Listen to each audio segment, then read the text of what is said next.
Cami's decision to drill the offshore rig in Landman Season 2 isn't driven by ambition or recklessness in the traditional sense. It's driven by pressure, fear, and the belief that standing still is more dangerous than moving forward. By the time the offshore drilling plan becomes reality, Cami isn't chasing expansion. She's chasing survival. And that distinction is crucial to understanding why she made a choice that ultimately puts everything at risk. When Cami steps into greater authority at M-Tex, she inherits a company already on unstable ground. Onshore production is stretched thin, margins are tightening, and confidence from investors and partners is fading. The offshore rig isn't introduced as a bold new vision, it's framed as a necessary escalation. In Cami's mind, M-Tex doesn't have the luxury of conservative moves anymore. Playing it safe feels like slowly bleeding out. Offshore drilling represents scale. It represents momentum. And most importantly, it represents a signal to investors, lenders, and rivals that M-Tex is still aggressive, still viable, and still worth betting on. Cami understands optics as much as economics. A company that retreats loses leverage. A company that expands, even dangerously, appears confident. That illusion of confidence is something she believes M-Tex desperately needs. Another key factor in Cami's decision is timing. The energy market is volatile, and offshore opportunities don't wait. Licenses expire. Partnerships shift. Competitors circle. From Cami's perspective, delaying offshore drilling wouldn't make the move safer, it would make it impossible. If M-Tex didn't act when it did, someone else would take that space, leaving the company boxed into shrinking onshore returns with no growth path forward. Galino's involvement also plays a major role, even if Cami refuses to fully acknowledge it. His capital makes the offshore rig possible, but more importantly, it reframes risk. With Galino backing the project, the danger feels manageable.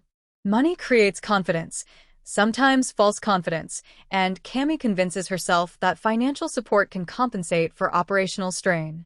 What she underestimates is how money accelerates decisions without reducing consequences. There's also a deeply personal element to Cami's choice. She doesn't want to be remembered as the executive who oversaw M-Tex's decline. That fear quietly drives many of her decisions in Season 2. Offshore drilling becomes a statement of leadership, proof that she's willing to make hard calls where others hesitated. In her mind, boldness equals competence. Pulling back would look like weakness, not just to others, but to herself. Cami's relationship with Tommy complicates this further. Tommy's caution comes from experience, but by Season 2, his credibility is damaged. His mistakes, divided attention, and leadership struggles make it easier for Cami to dismiss his warnings. When Tommy questions the offshore move, she hears doubt rather than wisdom. That dynamic pushes her further toward asserting control through decisive action. The offshore rig also represents control in a way onshore operations no longer do.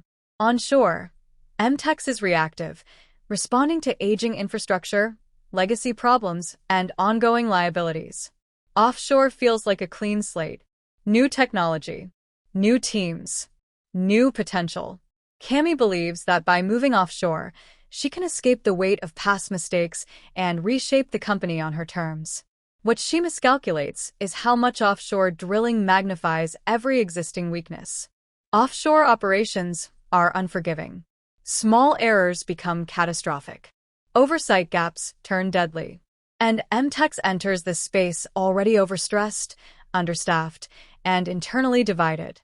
The decision to drill offshore doesn't fix those problems. It exposes them. Another reason Cami moves forward is fear of dependence. Without offshore revenue, M-Tex becomes increasingly reliant on Galino's money. Ironically, drilling offshore is meant to reduce that dependence. If the rig succeeds, it creates a revenue stream that restores autonomy. In that sense, offshore drilling is Cami's attempt to break free, even though it ends up tightening the trap instead. Season 2 also shows how Cami equates action with leadership. She believes leaders are defined by movement, not hesitation. That belief makes it nearly impossible for her to pause and reassess. Every delay feels like surrender. Every warning feels like an obstacle. Offshore drilling becomes inevitable not because it's the best choice, but because it's the only one that aligns with her self-image as a decisive leader. The tragedy of the decision is that it's rational in isolation but disastrous in context.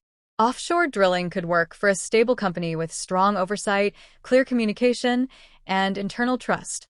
MTEX has none of those by season 2. Cami isn't blind to the risks. She's just convinced they're survivable. That confidence is what ultimately proves dangerous. When the offshore rig blows out before the hurricane, it retroactively reframes her choice. The disaster doesn't come from bad luck or nature. It comes from pressure and haste. The rig was drilled under conditions that demanded perfection, and perfection was never possible given the state of the company. Cami's decision wasn't evil. It was human. And that's what makes it so devastating. In the end, Cami decided to drill the offshore rig because she believed momentum would save MTEX. She believed growth would buy time, credibility, and independence. She believed that bold action could outrun structural weakness. Landman Season 2 makes a harsh point through this storyline. Leadership driven by fear can look identical to courage until consequences arrive. Cami didn't drill offshore because she wanted to gamble. She drilled because she believed not drilling would be the bigger loss. And that belief, more than the rig itself, is what sets the stage for everything that follows.